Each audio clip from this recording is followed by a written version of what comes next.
Hi, everyone. Welcome to Shhhcrets. Before we get into it, go ahead and hit that subscribe button if you like raw, unfiltered opinions and the kind of truth that makes folks squirm a little. All right, let's talk about it.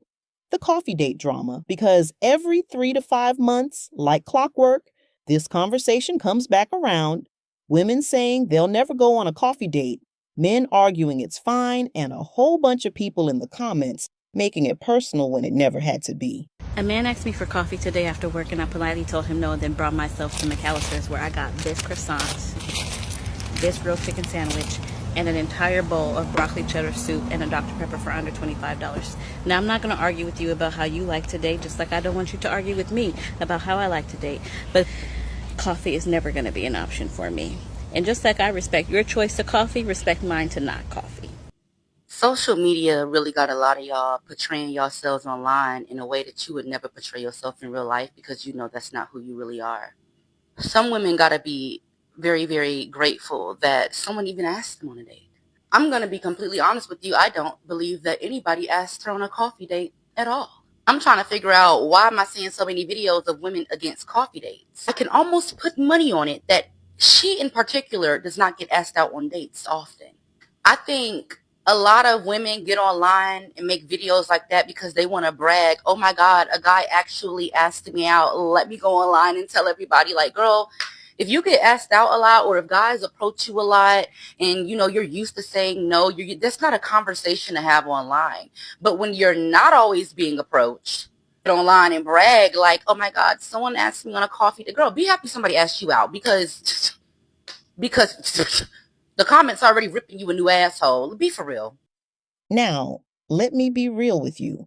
I used to be one of those women, the I don't do coffee crew. I thought it was low effort. I thought if you started with coffee, that's all he'd ever think you were worth. But looking back, I realized I was repeating what I'd heard from other women and not really thinking it through for myself.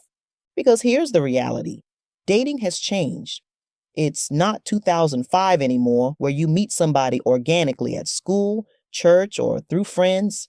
People are meeting online now, swiping through strangers, matching with folks you've never laid eyes on in real life.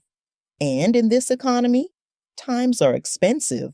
If you're expecting every first date to cost $100 to $200, and you also expect the man to pay, be honest with yourself. That's not sustainable. Not for men who are seriously dating with intention. Now, don't get it twisted. I've been on expensive dates that went nowhere. And no, I wasn't looking for a free meal, but let's be honest here.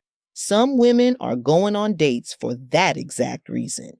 And that's why men don't want to drop a couple $100s every time just to figure out if you even have chemistry. But the moment a guy says coffee first, some of y'all act like he disrespected your entire bloodline. And let's call this out too. Women saying, you blocked your husband by turning down coffee. Be for real. If a man's entire husband potential is hanging on whether you sip an iced caramel macchiato with him, then maybe that wasn't your husband. Compatibility isn't built on coffee. It's built on shared values, respect, and effort over time. And here's where I get scathing. A lot of the women screaming the loudest about being too good for a coffee date are not even thinking for themselves. You don't actually care about coffee. You care about appearances. You care about how it looks to your friends or to the internet. And some of you are projecting. You settled for less. You accepted bare minimum effort. And now you're pressed when another woman says she wants something different.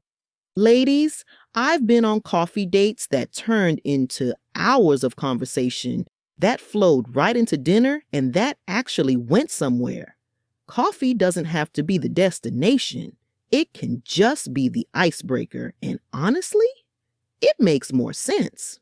Because what's really worse, a guy spending $200 on you just to ghost you after, or a guy spending $10 on coffee and showing through his actions later that he actually values you? And let's not act like dinner dates are perfect either.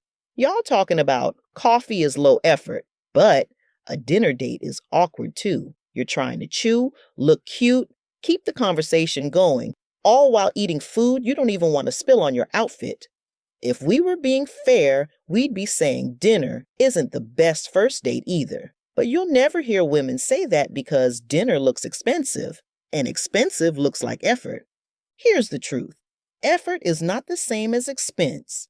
A man can take you to a coffee shop and still be intentional, still plan a thoughtful follow-up, and still show he's serious. Just like another man can take you to a steakhouse, drop $200, and never call you again. So my advice is this. Stop following internet rules that don't even reflect your real values. If you genuinely don't like coffee dates, fine, stand on it. But don't drag other women who are okay with it, and don't trick yourself into thinking expensive automatically means effort. At the end of the day, it's about the man, not the menu. If he's serious about you, coffee is just a starting point. If he's not, then no amount of lobster and wine will change that. So, what do you think? Are coffee dates a deal breaker, or are women just getting in their own way? Let me know down in the comments, and as always, thanks for watching my videos. I enjoy making them, and it's great when they're received. Subscribe if you like my vibe, and until the next video, bye.